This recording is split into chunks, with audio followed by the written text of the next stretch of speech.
Hola a todos, pues un largo tiempo sin que hiciéramos cápsulas.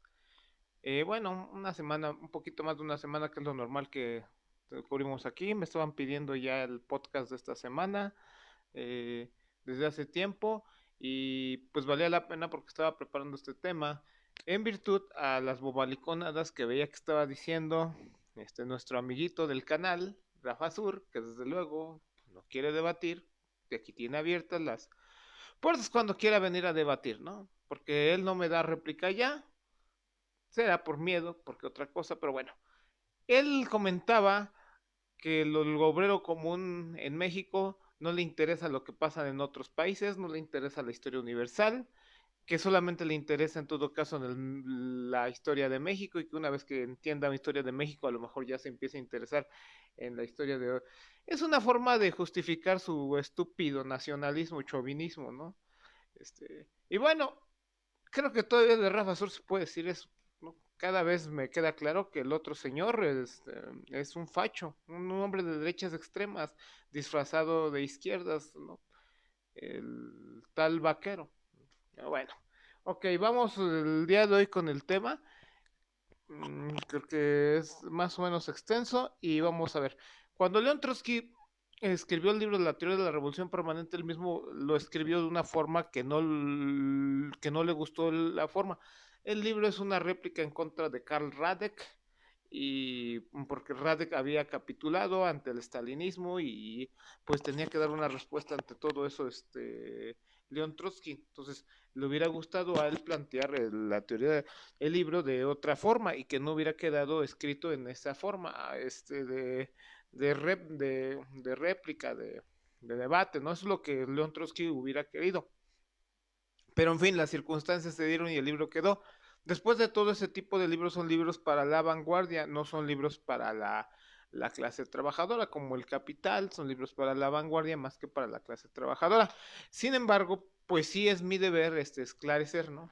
En primer y dar respuesta ante lo que está ante si finalmente le contesto a Rafael Sur no es porque él valga la pena, no vale nada, sino porque hay gente que de buen corazón está buscando la bandera roja porque considera que la situación en la que nos encontramos ha sido una no solventa, no resuelve la situación en la que nos encontramos la que como clase trabajadora, entonces están buscando ideas del socialismo científico y entonces andan buscando pues en dónde y entonces dado que no encuentran y que los foros tradicionales y que entiendes en las redes sociales tradicionales porque ya podemos usar redes sociales tradicionales estas, nos orientan hacia Rafael Sur o hacia Vaquero y entonces pues es lo único que hay, ¿no? Y entonces aparentemente que esas bobaliconadas es la entonces bueno, hay que explicar qué onda con la teoría de la revolución permanente, como ahora como una idea, como algo, como una ley, como una teoría dentro del marxismo, es decir, del socialismo científico, como materialismo histórico. Entonces, así como cuando hablamos, por ejemplo, dentro de las matemáticas, ¿no? Vamos a hablar de geometría diferencial, podemos hablar de teoría de grupos, podemos hablar de una serie de varios temas. Igual aquí, dentro del materialismo histórico, pues podemos hablar de la teoría de la revolución permanente, ¿no? Entonces, es hora de hablar de la teoría de la revolución permanente y mostrarle a Rafael Sur cómo esas ideas que él considera que no tienen nada que ver con la historia de México, cómo se conectan esas historias. Lo importante de las ideas del socialismo científico es que tú sepas conectarlas y que tú sepas dar una explicación de por qué se dieron los acontecimientos. Cuando tú hablas de un acontecimiento de la historia, es porque tú le tienes que dar una explicación científica de por qué se dieron tales o cuales acontecimientos. La historia no es una chorrada y la historia tiene una razón de ser, o sea, tiene unas leyes del movimiento. Entonces lo que tienes que hacer es descubrir esas leyes del movimiento de la historia y ese es el papel del materialismo histórico, ¿no? Y como les digo, dentro del materialismo histórico, podemos encontrar la teoría de la revolución permanente. Y esta teoría de la revolución permanente termina explicando muchos aspectos de la Revolución Mexicana, que por cierto tengo que dar respuesta al propio señor López Obrador, porque el señor López Obrador hoy en la mañana estaba diciendo este, que la Revolución Mexicana había sido la revolución más avanzada del siglo XX, sí como no, hay que ser honestos, sí como no, y que había sido la primera revolución, bueno, fue la primera revolución, pero al mismo tiempo fue la última revolución burguesa. Es una revolución burguesa, la revolución mexicana, y no fue la más potente en ese sentido. La más potente es la de 1917. Claro, lo que hace el señor López Obrador es ocultar la bandera roja, y, pero él no va a poder, ¿no? Él está en su papel de Bonaparte con ideas, con ideas ajenas, con ideas liberales, pero pues va para abajo sus ideas liberales. Este, y al mismo tiempo, ¿por qué va para abajo? Pues porque la clase trabajadora cada vez ve que es muy poca cosa lo que estamos viviendo en el gobierno de López Obrador. Está quedándose muy corto el gobierno de López Obrador, ¿no? ¿Y qué pasó con las pensiones, señor Obrador? ¿Y cómo va a pagar las pensiones? Y tan se está dando cuenta el señor López Obrador que su gobierno se está quedando corto, que él mismo lo dice. No voy a alcanzar a resolverlo todo, pues entonces ¿para qué le votamos? Pero bueno, en fin, vayamos a lo importante, al núcleo del tema, ¿no? Bueno, muy bien. Tenemos que explicar cómo se dieron los acontecimientos, cómo el materialismo histórico explica cómo se dieron muchos acontecimientos en la historia de México. Bueno, vamos a ver. Tras la Revolución de Reforma, se ocurrió algo muy progresista. Los bienes de la iglesia son expropiados y se los quedan bajo la nación. Primero se lo quitan a los conservadores mexicanos. En aquel entonces sí eran conservadores, no hoy está mal decirle a la derecha extrema de hoy, a la derecha llamarla conservadora porque no es eso. Pero bueno, eso ya lo he explicado en otras ocasiones. Pero bueno, ¿qué es lo que hace entonces el gobierno? ¿Qué es lo que hace el gobierno liberal? Primero derroca los derroca.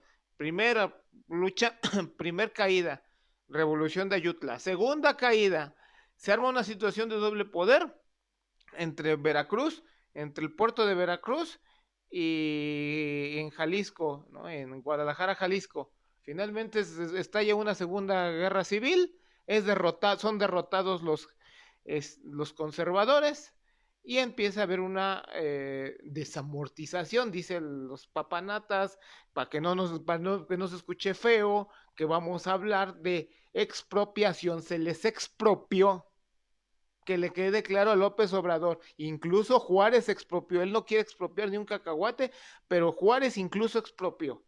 Bueno. En fin, como los conservadores estaban espantados, van y piden ayuda a Europa para que vengan y que se revienten a los liberales aquí. Entiéndase a los anculet mexicanos, los liberales que realmente lo que hicieron fue echar a andar a los anculet mexicanos, es decir, a los más desposeídos mexicanos, a la plebe mexicana para luchar en contra. Y es así como se entiende. Entonces vienen primero los españoles, ya de hecho hice un podcast también de eso, ¿no? De Marx cómo explicó que se dio el acontecimiento. Primero van los españoles, primero vienen los españoles anticipados porque les da cuerda Londres, les da cuerda a Londres, vienen aquí los tarugos, les dan un buen zape por haberse anticipado, después llegan los franceses, a nombre de los franceses, entiéndase Austria, y entiéndase también Gran Bretaña. Estaban representando los franceses los intereses de estas naciones, sobre todo de Gran Bretaña. Y entonces realmente iba a ser un pelagatos en última instancia de Gran Bretaña. El señor, el único que aceptó ser rey de México, ¿no? El Maximiliano. Y va a ser un gato de Gran Bretaña en última instancia, ¿no? En fin, llegó con guardias todos de Bélgica, queda incluso de Gran Bretaña. Bueno, finalmente fueron derrotados. Esa historia ya incluso la puedo contar en otra ocasión. Son, ¿Qué significa? Pues el país no le queda de otra más que ser echado, andar pues bajo el ciclo del capital. Pero la cosa es quién iba a invertir en México. Pues eran tierras relativamente áridas, sí había minas, pero lo mejor de la minería ya se lo habían llevado, había sido expoliado, y aunque no fuera lo mejor, tenías tú que picar mucha piedra para obtener y sacar muchos recursos de México. La situación en pocas palabras es que podías hacerlo, sí, sí se podía hacer, pero se requería el ciclo del capital quien invirtiera en México. Entonces la situación, los liberales, después de la guerra en México, se encontraron bajo esa situación. Bueno, ¿y ahora quién va a echar a andar? Ustedes pónganse en el camino de Jesús González Ortega. Que fue el verdadero héroe de aquel entonces, ¿no? El verdadero héroe de aquel de la Reforma, me parece que habrán sido Zaragoza, Jesús González Ortega, después se queda, después de Jesús González Ortega es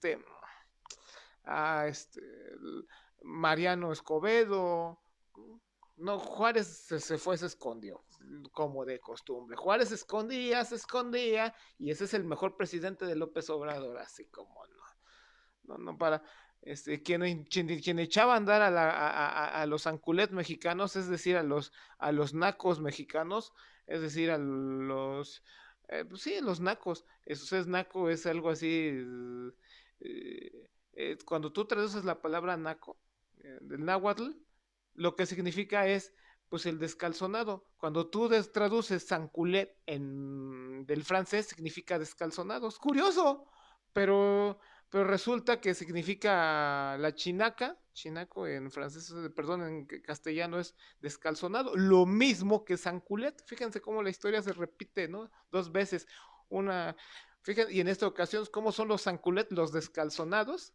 Vamos a llamar los descalzonados franceses y los descalzonados mexicanos. Los calzonados franceses salvaron a Francia, los descalzonados mexicanos rescataron a México, y esta situación, no fue Juárez, Juárez echó a escorrer.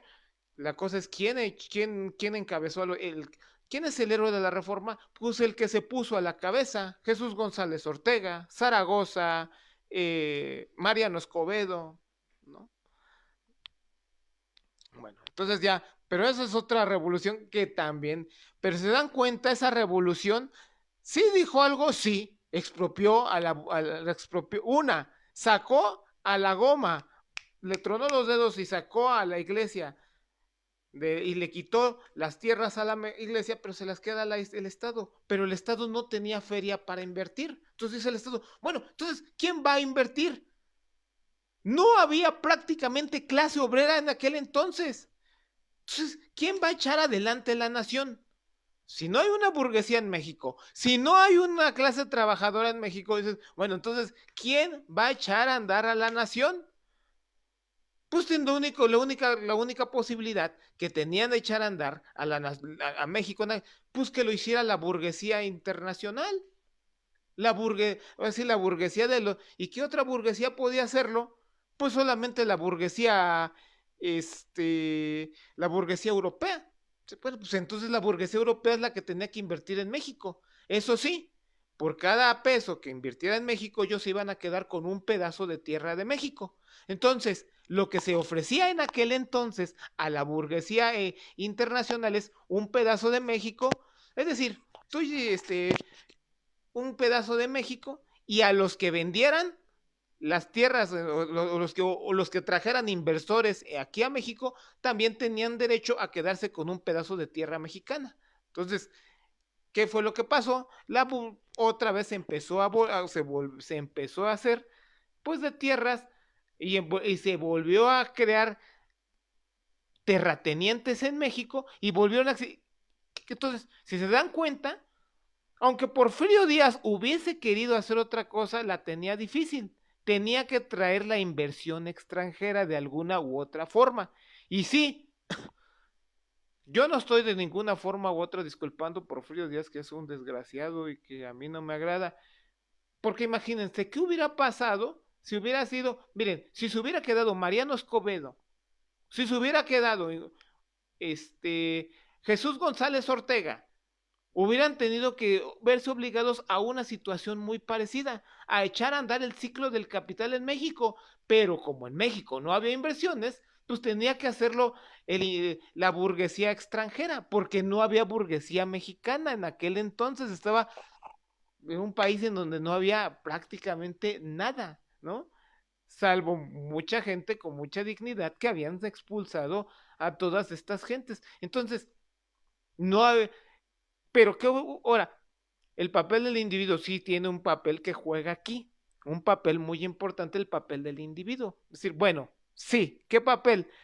Si hubiera sido en su Jesús González Ortega, por ejemplo, en lugar de, por estar muy cerca a la chinaca, seguramente los sanculés mexicanos hubiesen obtenido muchísimas más prestaciones, muchísima más dignidad que con Porfirio Díaz. Porfirio Díaz los trataba como basura.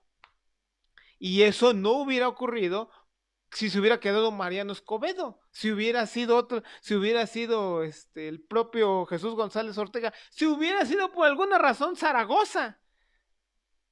Ellos de ninguna forma u otra hubiesen, aunque hubieran traído el capital internacional, no hubiesen permitido la forma tan asquerosa en cómo fue tratado el pueblo mexicano, la plebe mexicana. Hubiera tenido una mejor posición, hubieran arrancado una mejor posición en todo esto, ¿no?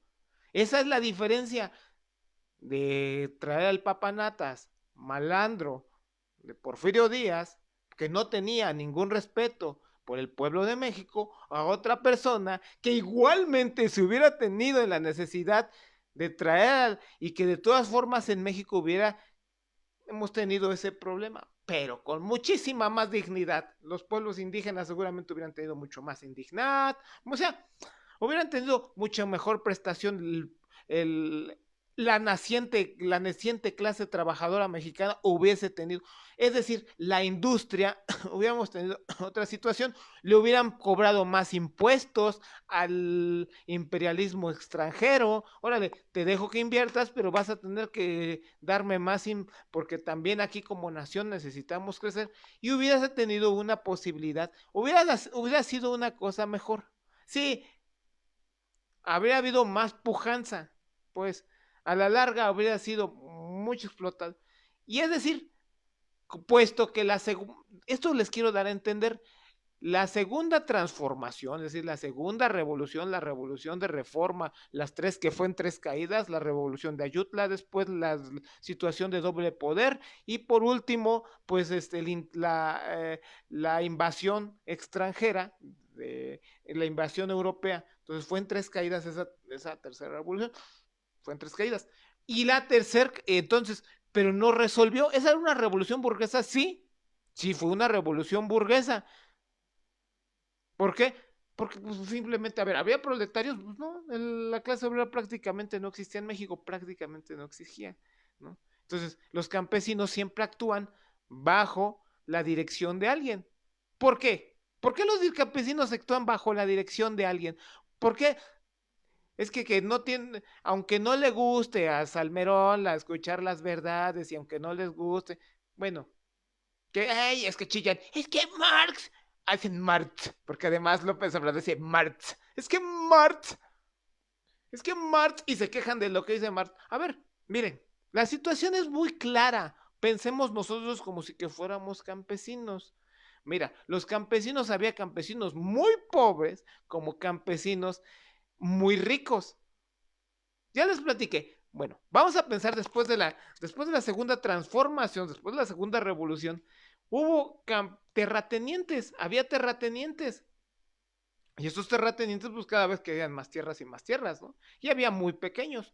¿Tú crees que va a ligarse un terrateniente con un campesino chiquito? Pues no, al contrario, el campesino grandote está buscando cómo reventarse al campesino chiquito y quitarle sus tierras. ¿Qué es lo que pasaba en muchos casos? En aquellos casos, muchos casos, lo que pasaba es que los campesinos grandotes pagaban a los campesinos pequeños por sus tierras y entonces les pagaban por las tierras, tomaban posesión de las tierras los campesinos chiquitos, pero los campesinos chiquitos eran tan incultos, tan torpes, que creían que después de que le dieran el dinero los campesinos grandotes, ellos iban a poder seguir teniendo acceso a las tierras.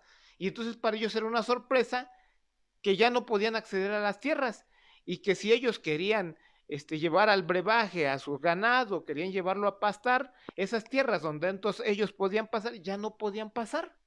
¿Por qué? Porque esa fue el dilema en el que te dejó la segunda transformación, porque tenías tú que, y entonces hubo la creación de una nueva clase terrateniente, una nueva clase de campesinos gigantescos que empezaron a crecer cada vez más y que estaban muy ligados con la burguesía internacional francesa, con la burguesía británica en general. Entonces, ¿qué es lo que se estaba pasando? Se estaba generando las condiciones para una nueva tercera revolución mexicana, porque la segunda revolución burguesa mexicana no fue capaz de cumplir, de satisfacer de satisfacer las necesidades. Ahora, la burguesía mexicana lo iba a poder hacer. No, si ustedes se acuerdan, ¿qué fue lo que les platiqué con la segunda, con la revolución, con la burguesía mexicana? ¿Qué fue lo que pasó con la burguesía mexicana?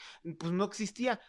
Habíamos dicho que tuvieron que traer la burguesía a la burguesía europea, y habíamos dicho, tú te traes a un inversor europeo y yo te doy una tajada de tierra y él se queda con otra tajada, ¿no? Entonces, pues ese es el surgimiento de la burguesía mexicana. El surgimiento de la burguesía mexicana es a costas de que va creciendo la burguesía internacional aquí en México, a costas de que México se estaba volviendo una colonia, entre comillas, ¿no? Y pues claro, ¿qué iba a hacer Porfirio Díaz? Pues Porfirio Díaz lo seguía permitiendo, además él mismo se iba haciendo cada vez más rico. ¿Y qué fue lo que pasó con Porfirio Díaz, no? Porfirio Díaz, a los viejos héroes de la Reforma, es decir, de la Segunda Transformación, pues los empezó a perseguir, por ejemplo, a Mariano Escobedo tras su muerte, todo el archivo de Mariano Escobedo tras su muerte fue escondido, o sea, se lo robó Porfirio Díaz, porque Porfirio Díaz no quería quedarse, no quería exhibirse como un pobre pendejo, que no había sido el gran héroe como que él se había pintado, y no era un gran héroe. Participó, fue un general, pero no fue un general que tuvo la preponderancia como la que sí tuvo Mariano Escobedo en su época, ¿no? Entonces, no quería que eso quedara claro, entonces empezó a haber una persecución en contra de toda esa, de todos los antiguos liberales, de la lucha de aquel entonces, y estaba gestándose entonces las condiciones para una tercera revolución burguesa. Bueno, pues de todos esos pequeños, como les decía, de toda esa pequeña burguesía mexicana que había nacido a consecuencia del crecimiento de la burguesía, de la inversión aquí, pues la burguesía era débil.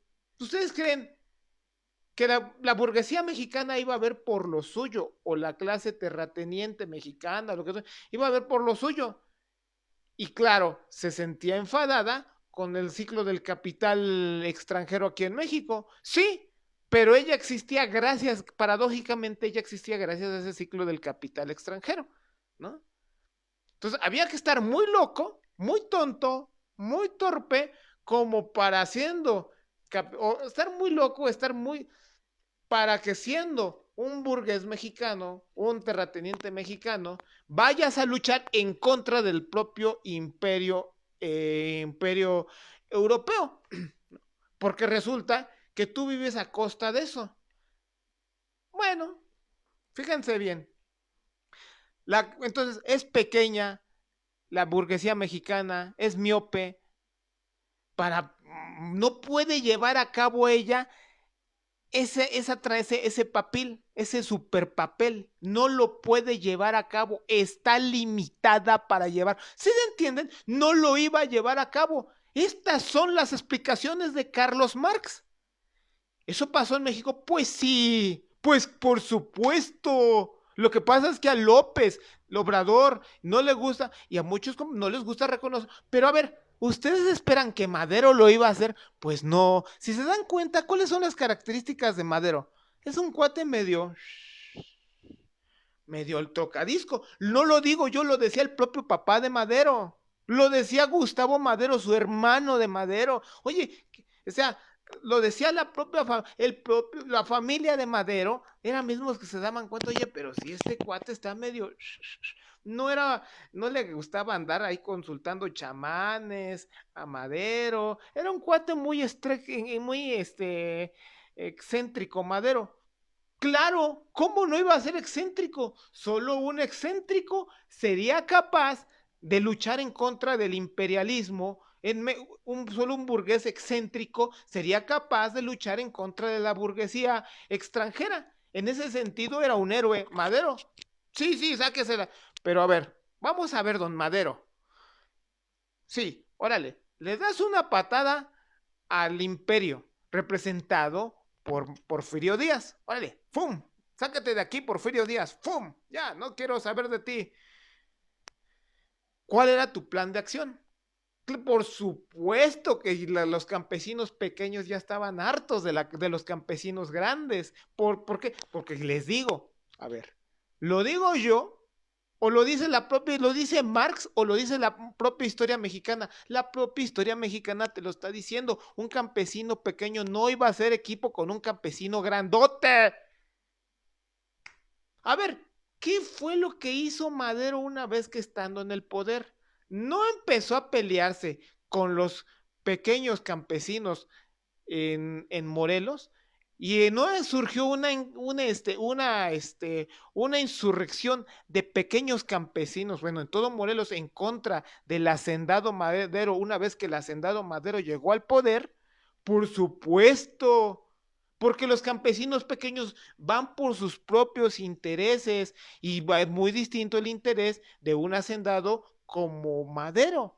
Por más que quisiera reventar, lo que pasa es que Madero tenía muchos enemigos. La burguesía, lo que representa Madero, representa los intereses de todas las cosas. En Madero están las contradicciones de todo, del imperialismo, porque Madero odiaba al ciclo del capital extranjero. Pues por eso también se lo querían tronar los gringos. Los gringos se querían tronar a Madero, por supuesto, porque Madero era enemigo del ciclo del...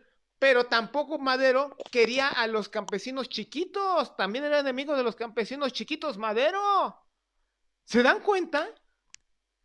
¿Qué? ¿Marx estaba mal?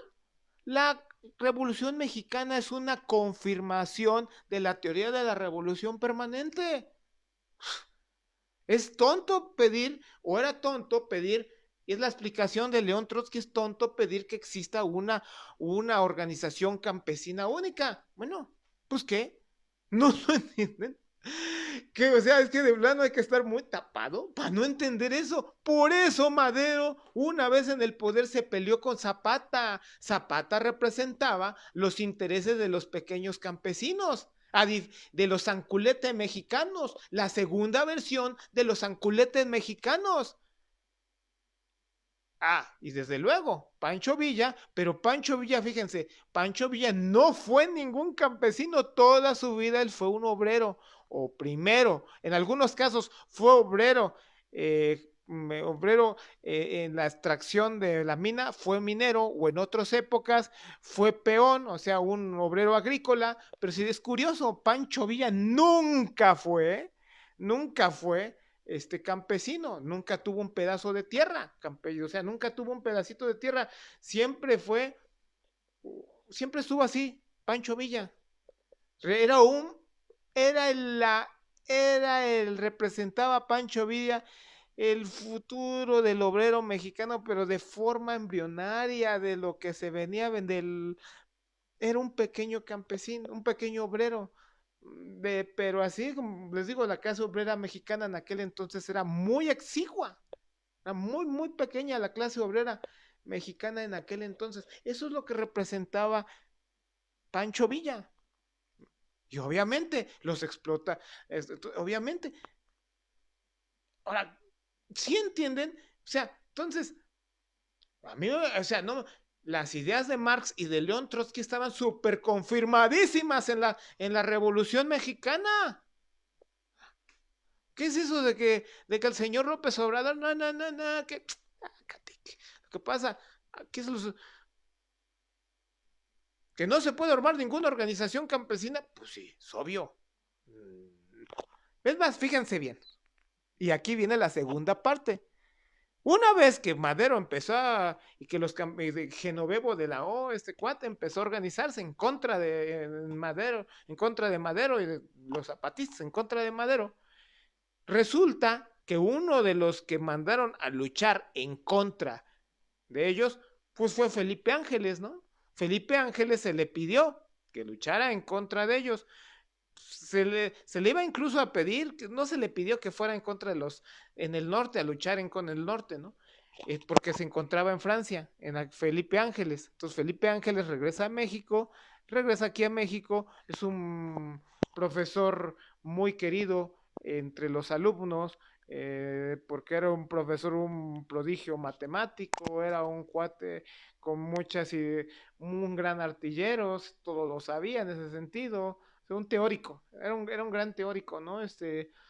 Y como después veremos, era también un rifadísimo, era un chingonazo también en la práctica Felipe Ángeles.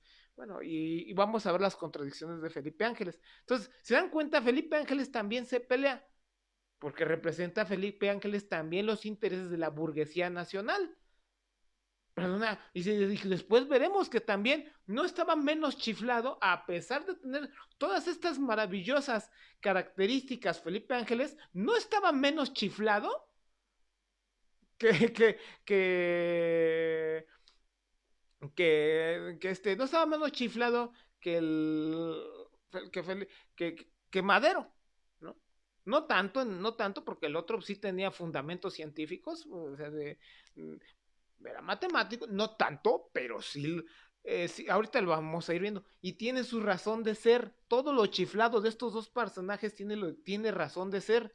Representan las contradicciones que vivía la burguesía mexicana, que quería emanciparse del ciclo del capital internacional y al mismo tiempo no querían comulgar con ningún campesino pequeño. Y de ahí eso es lo importante. Estoy haciendo mucho énfasis en eso porque quiero que entiendan, ¿no? Pues cómo son ciertos lo que es. No hay nada que lo que haya descrito Carlos Marx y León Trotsky que no sea cierto allí. No hay nada. Ahora, después, se dan el ciclo del capital manda a matar a Madero, ¿no? Y los campesinos chiquitos no lo ayudan, no lo auxiliaron, lo dejaron lo dejaron morir solo. La clase obrera mexicana era prácticamente inexistente, les digo, era muy, muy, muy pequeña como para jugar. Por eso era una revolución burguesa. El campesino llega a la ciudad y ve al obrero o al burgués. Pero la burguesía mexicana, les digo, es muy pequeña, pero allí estaba. Pues, ¿qué es lo que agarran? Pues agarran a la burguesía mexicana. ¿Por qué? Porque finalmente el máximo enemigo, pues finalmente veían al ciclo del capital internacional. Tan es así que el ciclo del capital internacional mató a Madero. ¿No?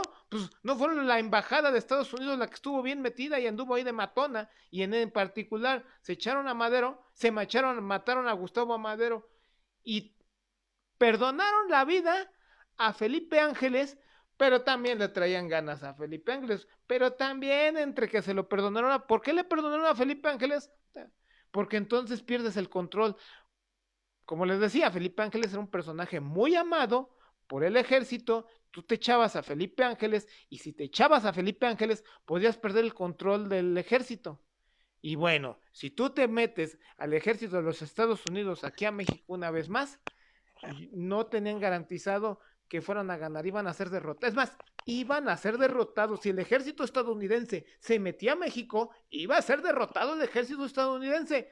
De la misma forma en como fue derrotado en la segunda revolución burguesa, fue derrotado Francia, alias Gran Bretaña, de la misma forma en como fueron derrotados todos ellos, iban a volver a ser derrotados, los ejércitos estadounidenses. Entonces, mejor dijeron, ¿sabes qué? Yo no me meto allí, ya aprendí que tengo que respetar aquí en México, y que en México, esa es la, esa es la enseñanza que le dejó al mundo la invasión francesa, lo llama la intervención, no me gusta esa palabra, pero esa fue la experiencia que le dejaron. Bueno, pues sabes que no me meto porque estos güeyes son bravos y aquí ya. Entonces, eso es la enseñanza que le dejó al mundo. No te puedes meter en México, ¿no? Bueno, ya. Entonces, el ciclo del capital ya no estaba en ese momento, se quedó Huerta. Y además, paradójicamente, el ciclo del capital que metió a Huerta no se sentía cómodo con Huerta, así es que desconocieron a Huerta. Y Huerta se vuelve un Bonaparte, una especie de Kornilov en esta historia, pero el ciclo del capital entonces pierde el control. Dice, ahora, ¿con quién participo? ¿No? Y acaso, con el que querían participar, era con Venustiano Carranza, pero Venustiano Carranza seguía teniendo posiciones muy ultranacionalista, en el sentido de quién, de que iba a representar a los terratenientes mexicanos, y lo que él quería representar el interés de clase de los terratenientes mexicanos. No era un Bonaparte, como por ahí escuché, ¿no? Que no, de ninguna forma era un Bonaparte, tenía unos intereses de clase, por eso estaba peleado con Pancho Villa. Todo el tiempo eran peleas entre Pancho Villa y entre Carranza, ¿no? Bueno, porque no puede existir de ninguna forma un partido entre pequeños campesinos y grandes campesinos. Ahí está la prueba. Una vez más se queda aprobado. Lo que explica León Trotsky. No puede haber un partido unificado de campesinos porque cada quien ve por lo suyo. Ahí está la prueba. Los pleitos entre Pancho Villa todos los días, todo el día, entre Pancho Villa y bueno, es más, es tan las contradicciones que ni siquiera se llevaba con Felipe Ángeles, el fulano el Carranza.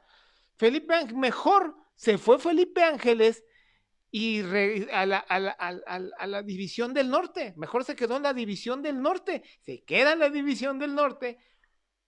Porque como explicó Marx hace tiempo, incluso en el Manifiesto Comunista, los sectores más avanzados de una clase social en degradación, en el periodo más álgido de la lucha, se brincan de bando, y eso fue lo que pasó con Felipe Ángeles, por ser un cuate, como avanzado, se brincó de bando y se pasó al bando de la división del norte. Entonces va y brinca a la división del norte para luchar en contra de quién, en contra de Huerta, y luchar en Huerta, el Bonaparte, el Kornilov de esta historia, para luchar en contra de eso, de una dictadura militar en México, para luchar en contra de la dictadura militar, pero al mismo tiempo no querían a, a los constitucionalistas, o entiéndase a la fracción de este Carranza, ¿no? Se agarran en Zacatecas por la toma de la Ciudad de México, pierden, es más, todo el tiempo esquiroleando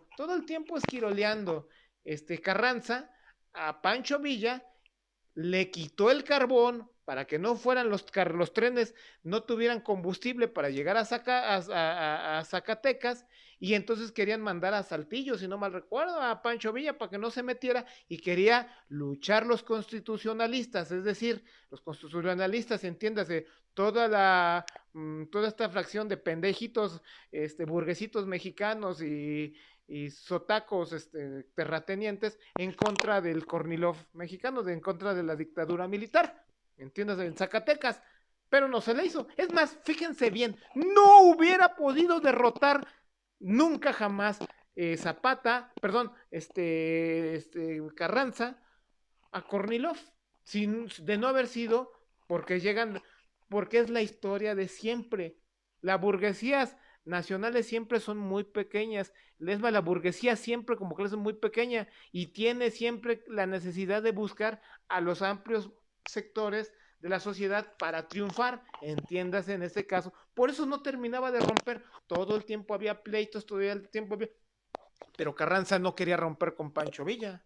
¿Por qué? Porque estaban los amplios sectores de la sociedad mexicana, pues con Pancho Villa, con Emiliano Zapata. Por eso no quería romper con ellos tampoco. Era una dicotomía o sea, era una dilema que tenía la pequeña, el terrateniente mexicano. Es decir, yo no detesto a los pinches campesinos chiquitos, pero también detesto al gran capital y entonces yo no puedo deshacerme de ellos, pero entonces tengo que tenerlos aquí, pero al mismo tiempo es una lucha continua.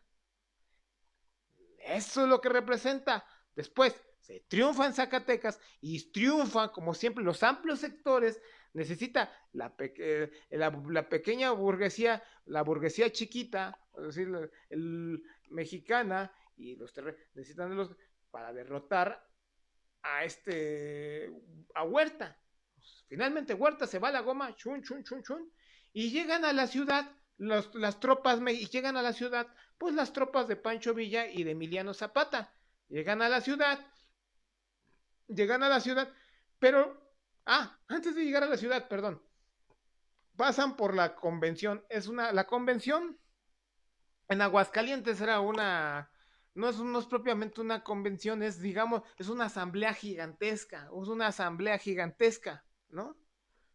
Y entonces, ahora sí se armó ahí sí se notó, se divide en dos, se divide en dos. El campo de los grandes terratenientes, ahora sí, se divide en dos, y ahora sí está abiertamente en contra de Venustiano Carranza, porque ve que todos los campesinos chiquitos y todos los explotados van a la convención, porque era inminente que ya habían tronado a ¿cómo se llama? A Huerta.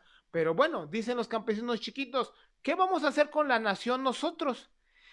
Si se dan cuenta, ustedes en la convención todo el tiempo eran pleitos, pleitos, pero no había un proyecto de nación como tal, no había un proyecto, porque los campesinos chiquitos no pueden tener un proyecto de nación. Es más, entre ellos mismos estaban peleados, no se llegó a nada concreto entre ellos.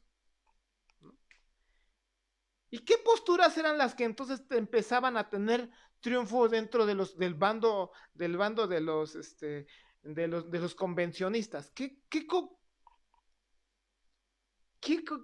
Las de Felipe Ángeles. Es más, Pancho Villa ni siquiera participó, porque él no tenía claro, no tenía claridad. Pancho Villa no tenía claridad, decía, bueno, yo no sé ni qué onda, ¿no? No sé. Un campesino, les digo, los chiquitos, los explotados chiquitos, o ven al obrero o al burgués, el obrero casi no existe, está el burgués, pues entonces la convención pues iba a tomar una vez más las ideas burguesas. Las ideas burguesas, ¿y quién creen que era el que ponía las ideas burguesas a la convención? Felipe Ángeles.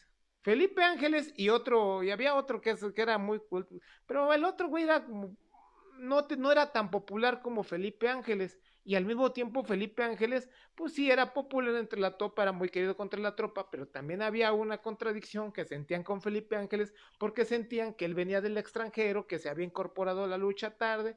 Es una tontería, porque realmente todo el tiempo estuvo Felipe Ángeles con Madero y toda esa situación, pero bueno, es lo que sentían esos, es lo que sentían. Yo nada más les digo.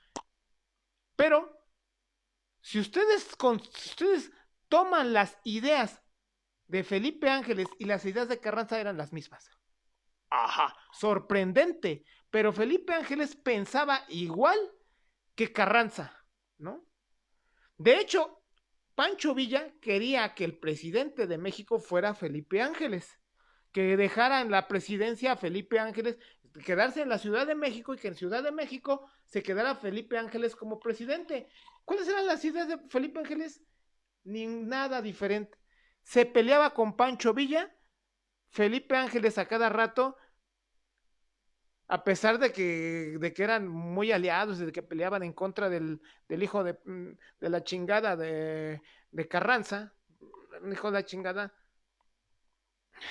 con todo y todo peleaban todo el tiempo, todo, y no lo querían, pero paradójicamente, contradictoriamente, dialécticamente, las ideas de Felipe Ángeles eran exactamente las mismas ideas que las de Carranza. No podía, porque no había otras ideas. Era una revolución burguesa. Se peleaba cada rato porque consideraba que Pancho Villa era un extremista. Y por supuesto que era nuestro gran Pancho Villa. Por eso es el gran héroe de la Revolución Mexicana. A mí me parece que era Pancho Villa. Pancho Villa expropió en el norte y gracias a las expropiaciones del norte, eso ya lo he platicado en otros podcasts, que gracias a las expropiaciones de Pancho Villa se pudo financiar la división del norte y gracias a eso pudieron derrotar al papanatas del borrachín de Huerta y al otro payaso de Carranza, los veía con miedo porque veía a los chiquitos, ¿no? Era una pelea entre chiquitos y grandes, pero entre los chiquitos también había pelea. Entonces tampoco hubo en la convención no hubo una idea, no hubo una idea unificada. Y las ideas, cuando algo aglutinaba, resulta que eran las posturas de Felipe Ángeles y las posturas de Felipe Ángeles eran exactamente las mismas de allá. ¿Ves más? Fíjense, que las mismas de Carranza. ¿Ves más? Fíjense, cuando llega a México y quiere dejar Pancho Villa quiere dejar a, a Felipe Ángeles. ¿Quién creen que no quería a Felipe Ángeles? Emiliano Zapata. Emiliano Zapata no quería a Felipe Ángeles. Es natural, pues si pues Felipe Ángeles era el que estaba combatiendo en contra de Felipe, en contra de los zapatistas, ¿se acuerdan? Entonces, no lo quería. 2 veces le insistió Pancho Villa a Emiliano Zapata de que le diera chance de que le dieran chance de dejar en el gobierno a Felipe Ángeles, pero no quiso. Por esa razón no se quedó Pancho Villa, perdón, no se quedó Felipe Ángeles en el gobierno. Es decir, entre los propios campesinos pequeños había broncas, no había una postura ¿ven? Eso es. No, que está mal, les va a decir López Obrador. Ahora tengo que combatir con. Él se metió con Marx, porque además dice Marx. No se dice Marx, se dice Marx. No se dice Ler, se dice Marx. No se dice Marx, se dice Marx. Tenía la Revolución Mexicana es una confirmación de las ideas de Marx y de León Trotsky. Entonces, ¿qué? Lo que les estoy explicando es lo que dice León Trotsky y lo que dice Marx y cómo sus ideas del materialismo histórico explican perfectamente lo que ocurre en México. Es una explicación perfecta de lo que ocurrió en México. Miren, estando en la Ciudad de México, una vez Marx explicó, los campesinos no tienen programa.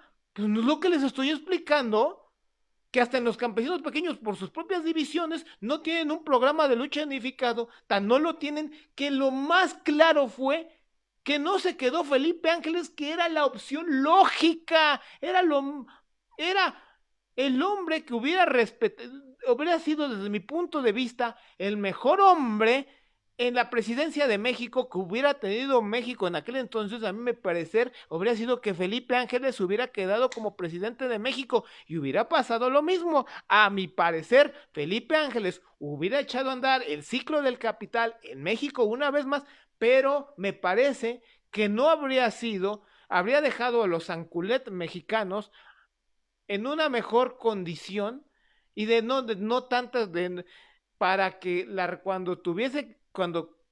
para volver a estallar, para que volviese a estallar cuando estallase la revolución socialista, es decir, con un proletariado ya nacido, ahora sí pudiera, a mí me parece que hubiera dejado en mejores condiciones a los Anculet mexicanos para el estallamiento de una revolución socialista. A mi parecer, habría sido el indicado Felipe Ángeles, pero bueno, habría caído en la misma situación de una dictadura militar en México y hubiera Pero con todo y todo creo, o a lo mejor no, a lo mejor no, miren, más bien hubiera sido un hombre, me parece más, que a pesar de que tenía las mismas ideas cochinas que tenía Carranza, a mi parecer, hubiera sido más parecido a Lázaro Cárdenas, el Felipe Ángeles, ¿no? Entonces me parece que habría sido lo mejor dejar a Felipe Ángeles, pero bueno, es una muestra más. ¿Los campesinos tienen programa de lucha? No, ahí está la prueba.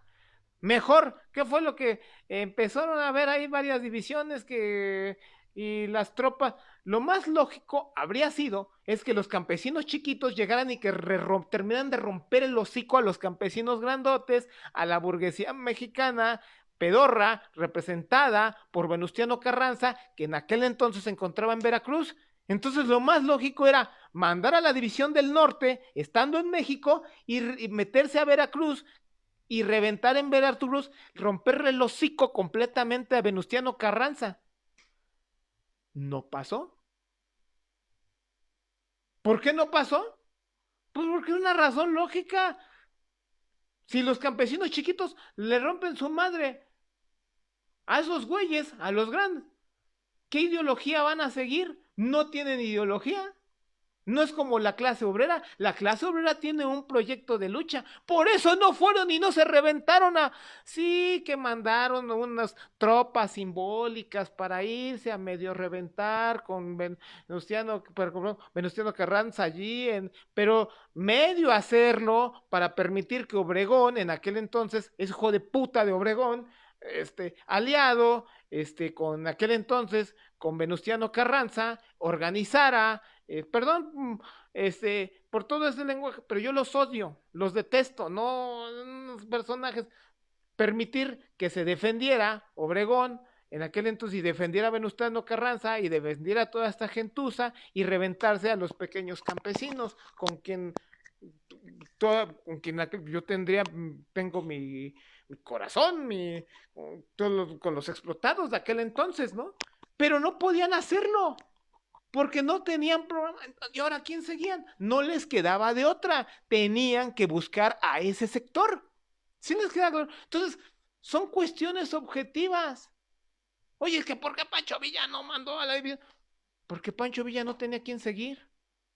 No había un proletariado poderoso, con un partido comunista poderoso, que a quién seguir, y entonces decir, ¿sabes qué? Podemos reventarnos a la burguesía y implantar el programa de la clase trabajadora, porque la clase trabajadora ahora es la que se dan cuenta, no es una revolución muy avanzada, ¿verdad? Sí, llegó Pancho Villas lejísimos, tan lejos como muy pocas revoluciones quizá en el mundo, podríamos decirlo. Los campesinos llegaron acá muy, muy, muy, muy lejos, pero nunca se deshicieron de los grandes terratenientes, porque no tienen un programa, no se deshicieron de la pequeña burguesía, de la burguesía chiquita, vamos a hacerlo así, la burguesía chiquita en México, la burguesía naciente en México, no se deshicieron de la burguesía naciente en México. Es más, ni siquiera fueron capaces, de 1910 a 1920, el país donde más petróleo se extraía en el mundo fue en México. Es decir, mientras se daban todos esos acontecimientos de la Revolución Mexicana, estaba naciendo la clase obrera mexicana. El obrero más grandote por excelencia en México es el petrolero y nació en aquel entonces, de 1910 a 1920. Es cuando empiezan sí, ya había obreros en las minas, ya había obreros, cerveceros, porque también ya había cerveceros en aquel entonces, sí había, pero era un proletariado, no el proletariado industrial como hoy lo conocemos, eran artesanos, qué sé yo, sí eran pequeños obreros, pero algo así como lo que explica, creo que en el volumen 1, capítulo 4, Carlos Marx, ¿no? Era como, era así, era como artesano, eran chiquitos, no era el proletariado poderoso industrial, ese proletariado mexicano surge de 1910 a 1920 en la extracción del petróleo. Pancho Villa expropió en aquel entonces al Águila y a la otra empresa, a la empresa esta gringa y a la empresa británica que estaban sacando el petróleo de México. No, no fueron tan lejos para terminarse de reventar el gran capital extranjero. No, tan no fueron. Hasta el momento en México sigue aquí existiendo el gran capital extranjero, ¿no? Sigue existiendo. Es más, nacionalizaron Pemex y se volvieron a meter. Y López Obrador dijo que en el 2014 él dijo, no, yo llego a la presidencia y yo me los voy a ejecutar y me los voy a echar, bueno, ejecutar en términos no literal, no de a de veras, sino que los iba a correr de México y que aquí siguen. No hizo nada López Obrador a la menor hora, pues ahí lo dejo. ¿Por qué? Porque aquí siguen. Eso es lo único que da claro, es que la burguesía internacional no se salió en aquel entonces. Y ahora la burguesía mexicana, que es una burguesía grandototota, pues ha llegado a ser bueno, ha llegado a ser el hombre más rico del mundo, es decir, el ciclo del capital más grande del mundo ha llegado a ser el de el de Slim, ¿no? Entonces, eso abre la contradicción, la nueva contradicción, pero era una contradicción entre obreros contra patronos. Entonces, si se dan cuenta, los campesinos mexicanos en aquel entonces no fueron capaces de ir tan lejos como para haber expropiado la industria del petróleo. No fueron tan lejos. ¿Se dan cuenta? Porque el proletariado mexicano ya era un proletariado que empezaban a hacer, pero aún no tenía un tamaño grande, no era como en los 30. En los 30 ya tenía un tamaño relativamente grande el proletariado mexicano, no grande, pues seguía siendo chiquito, pero ya existía como tal. Por eso, miren, cuando estalla la Revolución Española del 31 al 39, déjala así, vamos a dejar esas fechas, 31, 39, en México es cuando se da ese periodo de la expropiación mexicana, nace en ese periodo llega Lázaro Cárdenas. Lázaro Cárdenas llega con el papel de intentar frenar al proletariado y al mismo tiempo de intentar frenar o sea, de intentar mediar entre todas las fuerzas. El imperialismo que todavía existía en México, la burguesía naciente en México, todos estos sectores, ¿no? Y al propio proletariado en México, intentar ahí mediar, y es un Bonaparte, sui generis, así le llamaba León Trotsky a Lázaro Cárdenas, pero un Bonaparte, y para evitar una revolución socialista, ahora una cuarta transformación, una cuarta revolución, pero ahora de forma socialista, porque el proletariado mexicano, a pesar de ser chiquito, ya era pujante y podía, el proletariado mexicano, a pesar de que era chiquito en los 30, ya era capaz de llevar a cabo su propio programa de lucha. ¿Qué significa eso? Que ya era una clase independiente, ya el proletariado mexicano tenía una independencia de clase. El proletariado mexicano, por ejemplo, en la época de Pancho Villas, que les digo que incluso era un obrero chiquito, no tenía una independencia de clase. La independencia de clase la alcanzó muy rápido el proletariado mexicano. Nada más ustedes pónganse a pensar, de 1917, cuando triunfan los constitucionalistas y aplastan completamente a la convención, y en la convención se termina regando, terminan matando a Emiliano Zapata, y allá en el norte es asesinado en un carro Pancho Villa. Es decir, cuando los convencionistas son derrotados completamente, la convención es derrotada completamente y quedan los constitucionalistas, pues entonces estos güeyes, ahora el nuevo enemigo de estos hijos en aquel entonces matan a Venustiano Carranza y se queda como un nuevo Bonaparte que empieza a mediar entre las nuevas clases, Obregón. Pero Obregón, lo que no consideran cuenta es que la muerte de Obregón representa también el surgir de la clase obrera mexicana. No lo mataron los obreros, fue un fanático religioso, sí, eso queda claro, pero ya el proletariado mexicano deja de ser una clase subordinada para volverse una clase con independencia de clase. En los 30 pasa muy rápido, además es Si se dan cuenta, el proletariado británico pasa un camino lento, lento, lento, lento y largo para para adquirir su independencia de clase como proletariado. Rusia pasa muy breve tiempo. El proletariado ruso también pasa muy breve, pasa de poco a poco, y ¡pum! De repente ya está en el infinito. No tiene que pasar por todo ese camino intermedio el proletariado ruso por el que sí pasó el proletariado británico para adquirir su independencia de clase. Es discontinuo, es un camino discontinuo el que pasa de poco a poco y de repente, ¡pum!, hay una discontinuidad. Lo mismo ocurre con el proletariado mexicano. El proletariado mexicano de 1910 a 1920, ¡a pum!, brinca a los años 30 y en los años 30 el proletariado mexicano ya es un proletariado con independencia de clase. Y Lázaro Cárdenas tenía miedo de que estallara una revolución socialista en México como estaba estallando en España, porque el proletariado mexicano estaba sacando las lecciones de los acontecimientos que estaban ocurriendo en España.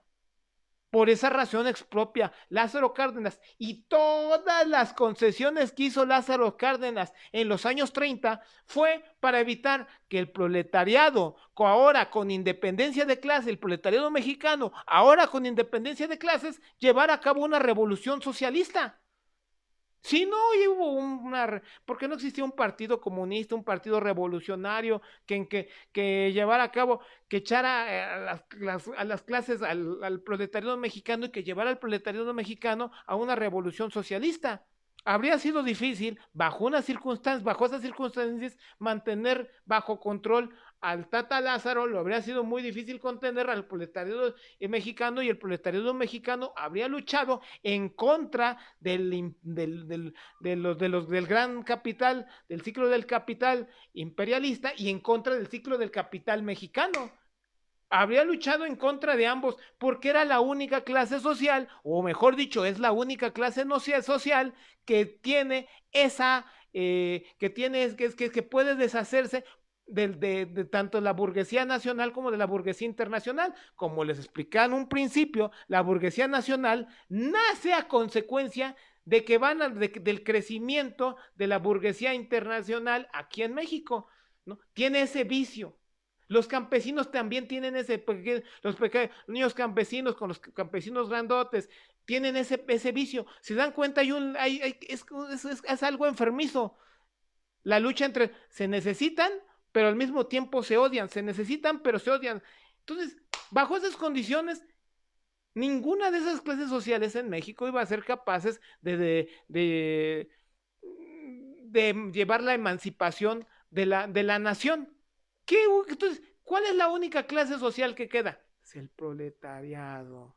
El proletariado nace y no nace con ninguno de esos vicios. Nace como enemigo antagónico tanto de la burguesía mexicana como de la burguesía internacional. Solo el proletariado. Entonces, la única clase social capaz de llevar a cabo las tareas de la revolución, incluso democrática, lo más básico, iba a ser el proletariado, porque el campesino no pudo. Sí, trajo a cambio muchísimas cosas buenas y todo lo que ustedes quieren, pero no se pudo deshacer del ciclo del capital internacional. Aquí siguió, no pasó nada, ¿no? Y lo mismo ocurre con bueno, ya les está quedando claro, ya quedó claro absoluto a los ojos del materialismo histórico que la única clase social que en México podía echar a andar, ahora me van a decir, bueno, el proletariado mexicano, tú me acabas de decir, Juan, que el proletariado mexicano es chico, pero sí, si era chico y ya tenía independencia de clase, sí. ¿Había las condiciones para el socialismo en México en aquel entonces? No había. Pero, ¿qué cosa sí había? No había las condiciones. Pero sí en el mundo. Es la explicación. En Rusia había las condiciones para echar. Es la respuesta de.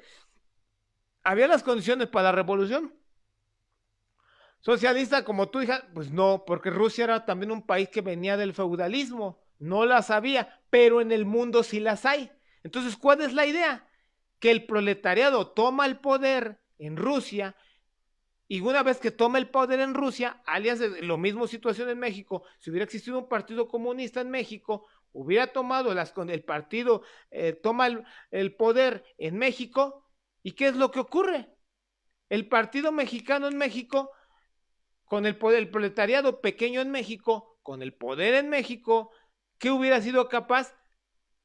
¿Qué necesitaba? Del triunfo de la revolución internacional, porque en el mundo sí es posible echar a andar el socialismo, aunque naciones chiquitas en aquel entonces, provenientes bueno, naciones chiquitas, digámoslo así, no eran capaces de echar a andar las tareas de la revolución socialista, no, pero el mundo sí, el mundo entero sí. Entonces, por esos tipos de ración, esas revoluciones chiquitas tenían como misión llevar a cabo las tareas democráticas que no pudo llevar a cabo las burguesías nacionales y al mismo tiempo de impulsar a las naciones grandes como Estados Unidos en el caso de México o como Alemania en el caso de Rusia a la revolución socialista. Entonces en ese sentido se vuelve la revolución permanente, se vuelve una revolución permanente en ese sentido. ¿Por qué? Porque las tareas de la revolución burguesa en México, las tareas de la revolución burguesa en México se ligan con las tareas de la revolución socialista que hay en el mundo, en particular en los países avanzados. Entonces, para que triunfara una revolución socialista en México, tenía que triunfar la revolución socialista en Estados Unidos. Porque ¿qué es lo primero que hubiera pasado en México si hubiera, por ejemplo, triunfado el proletariado? Si hubiera habido un proletariado con un partido bolchevique en México en aquel entonces, si hubiera triunfado, el proletariado estadounidense dice, yo también quiero una revolución, yo también quiero una revolución así, pero el proletariado estadounidense, por ser grandote, porque es un país ya súper avanzado, Estados Unidos, sí tenía las capacidades de llevar a cabo la revolución socialista. Y entonces, con ello, México y Estados Unidos se hubieran jalado. Por eso los marxistas somos internacionalistas, por eso nosotros, los comunistas, vemos por la revolución socialista en el mundo. Por eso no somos chauvinistas, por eso no vemos nada más la situación en México. No, porque México, no, menos en 1910, o incluso un obrero estadounidense, o un obrero en Rusia, un obrero en China, a pesar de que son las naciones más potentes del mundo, estas tres naciones, ellas solitas no son capaces de llevar a cabo el socialismo a nivel mundial. Necesitan de todo el planeta, porque en todo el planeta ya hay las condiciones para echar a andar las tareas de la revolución socialista en aquel entonces. Eso es. Entonces, bueno, eso es lo bueno. Todo esto explica la revolución mexicana, es la revolución que explica de mejor forma la corrección de la teoría de la revolución permanente de Marx y de Trotsky. Aunque no les guste, aunque no le guste. Yo le pregunto al señor Rafael Sur, que estaba diciendo Rafael Sur, no, estaba diciendo Rafael Sur, es que los obreros mexicanos no entienden, como si que los obreros mexicanos fuesen pendejos, pero según él, los obreros mexicanos no les interesa aprender de política internacional, no les interesa aprender de historia universal. Es un bruto él. Que a él no le interese y que sea tan pendejo él, que lo único que sea capaz de hablarnos de historia universal es del caballo de Napoleón, porque, no, él admira a Napoleón y, cómo lo quiere Napoleón. Bueno, pues háblanos de Napoleón. No, resulta que cuando Rafael Sur lo único que hablaba es del caballo de Napoleón y poquito. Bueno, no. Él acusa al proletariado mexicano de sus propias carencias. El proletariado mexicano sí quiere aprender historia universal. ¿Cómo que no? No, los obreros mexicanos no son tontos. Ni los obreros alemanes, ni los obreros en Sudáfrica, ni los obreros en China, ni los obreros en Rusia, ni... No, no, no, no, los obreros sí quieren aprender de historia universal. No, no, no, no, a mí no me... Los obreros, no, no tienen tiempo, pues, son como personas con inquietudes, como cualquier... Lo que pasa es que lo peor que puede estar soportando un obrero mexicano es la costumbre, la carga de la costumbre de tener que ir a trabajar de 8 de la mañana a 6 de la tarde y luego regresar de 8 de la mañana a 6 de la tarde, en el mejor de los casos, en el peor de los casos tienen que trabajar de 8 a 10 y bueno, ya, la costumbre. Pero no es que no quieran aprender, no hay tiempo para aprender. Miren, véalo con un artesano. Yo me acuerdo de un artesano que vino a poner un baño, ¿no? Estaba poniendo un baño y le quedó chido el baño, le quedó muy bonito el baño. Y él dice, mira, yo puedo hacer mi baño así, así, así, así. Está bien bonito yo voy a hacer. Y además yo sé dónde comprar las cosas baratas y yo sé dónde hacerlo todo barato. Y yo mismo me hago mi baño bien chido. Y le pregunto, ¿y tienes un baño así de bonito? Me dice, no, pues no tengo tiempo para hacérmelo. De la misma forma, pues, ¿tú crees que no van a querer aprender historia universal? Pues creo que sí, no tienen tiempo para aprenderlo. Pero bueno, en fin, quedó claro, creo que en este podcast quedó claro que o sea, explica, ahora, bueno, ya, como epílogo de este podcast, como lo último con lo que quiero terminar este podcast, es con esto. Vamos a fijarnos en la imagen del general Felipe Ángeles. Ya les había dicho, pues que finalmente, ¿qué pasó con Felipe Ángeles después? Porque Felipe Ángeles estuvo en Francia, aprendió socialismo científico. Después Felipe Ángeles, les dije, la convención fue aplastada. Bueno, ¿qué pasó con la convención una vez que fue aplastada? Pues cada quien tomó su rumbo. Zapata tomó su rumbo, Pancho Villa tomó su rumbo, cada quien murió por su lado.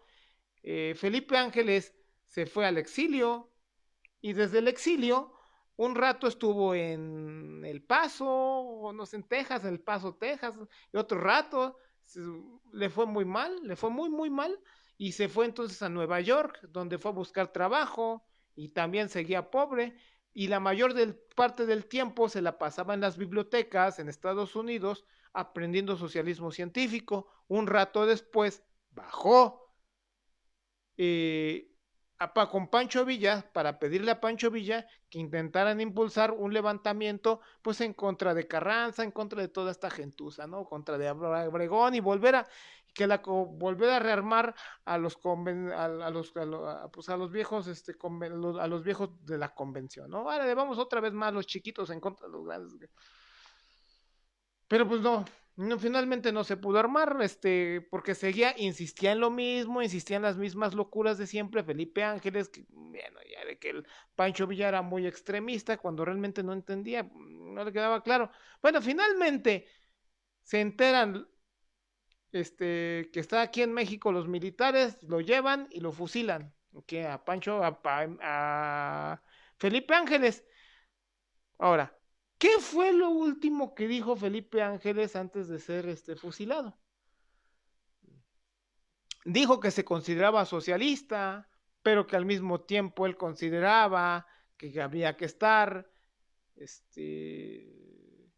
que había, que había, que a pesar de que él se consideraba socialista, que él consideraba que también no había que pelearse con Estados Unidos, porque él consideraba, y esa era la gran pelea de Felipe Ángeles con Pancho Villa, que Pancho Villa era muy recalcitrante contra los gringos, y que Felipe Ángeles les pedía que no fuera tan recalcitrante contra, hasta me recuerda un poco a Beno Juárez, ¿no? A Beno Juárez me recuerda un poco de esto. No, no seas, que veían como porque seguía pensando, o sea, tenía esas ideas contradictorias, ¿no? Felipe Ángeles, como les digo, no podía hacer de otra forma, les decía, pues es lo que les explicaba hace rato, ¿no? Muy parecido a Madero, incluso. Pero a mí me parece que después de Estados Unidos, más mi opinión, esta es mi opinión, que el punto de vista más de mi opinión es que el punto de vista de Felipe Ángeles era muy parecido al del menchevismo. A mi parecer era muy parecido al menchevismo. Los mencheviques opinaban que la revolución,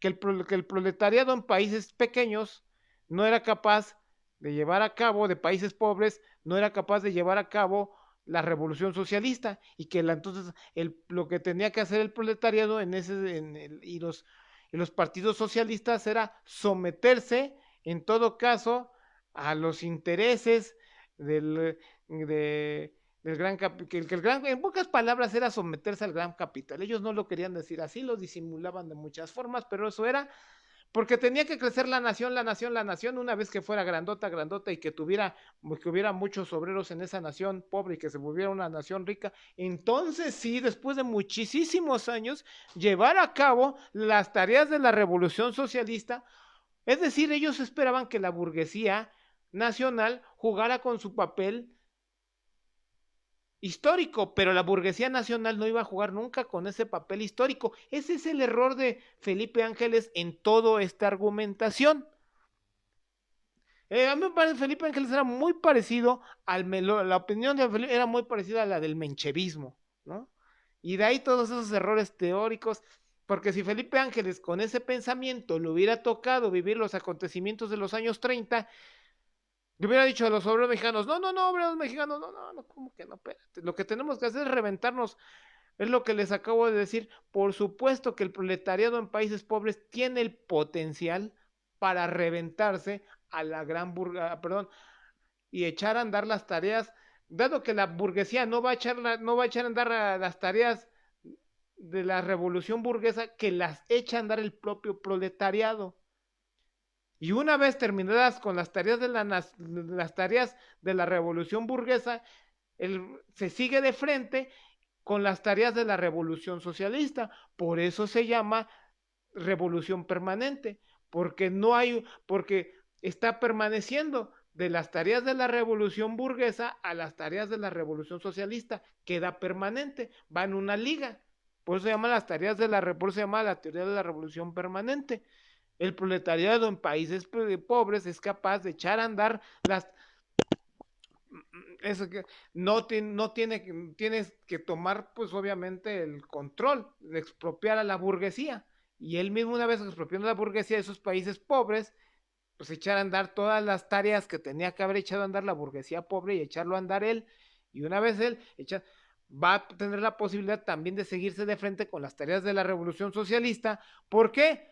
Porque va a estallar la revolución socialista en otros países del mundo y estallando la revolución socialista vas teniendo la posibilidad, ya con otras naciones más ricas, vas teniendo la posibilidad de sacar adelante las tareas de la revolución proletaria, las tareas de la revolución socialista, las tareas de la revolución socialista. Tienes bajo esas condiciones, porque por eso somos internacionalistas. Lo reitero, esto que ya se los dije, lo vuelvo a reiterar, porque creo que esos eran los errores de Felipe Ángeles. Y ese error de Felipe Ángeles, fíjense bien, ese error de Felipe Ángeles demuestra que el menchevismo estaba en lo incorrecto y la propia revolución mexicana demuestra lo incorrecto de las teorías mencheviques de aquel entonces. Fíjense cuán poderosa fue la revolución mexicana que demostró la corrección de la teoría de la revolución permanente y al mismo tiempo demuestra lo incorrecto de las ideas del menchevismo. ¿No? ¿En qué estaba mal? ¿En qué estaba mal? ¿En qué estaba mal Marx? Marx, señor, no se dice Marx, se dice Marx. ¿En qué estaba mal Marx? En nada. Carlos Marx tenía razón en eso. León Trotsky tenían razón en eso. No estaban equivocados, ¿no? Y eso pues, también es respuesta a todo lo que dijo López Obrador, que la revolución más avanzada, la revolución mexicana, no tienes ni idea de lo que estás diciendo. En 1917 el proletariado mexicano sí fue capaz de tomar el poder, en 1917. Mira, nada más. ¿Cómo es México hoy, 2022? ¿Cómo es Rusia Hoy 2022. No tiene comparación Rusia con México, pero no tiene ninguna comparación. Y todos a partir de la Revolución Mexicana y a partir de la Revolución en Rusia, ¿no?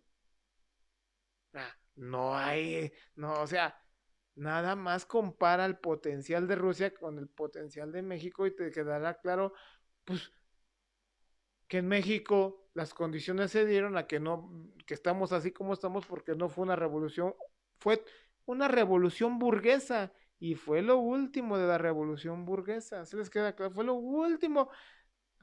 Uh -huh. Bueno, fue la última de la revolución y sin embargo la revolución de 1917 rusa representa el primer triunfo de la clase obrera, bueno, además de la Comuna de París en 1871, pero que fue durante unas semanas.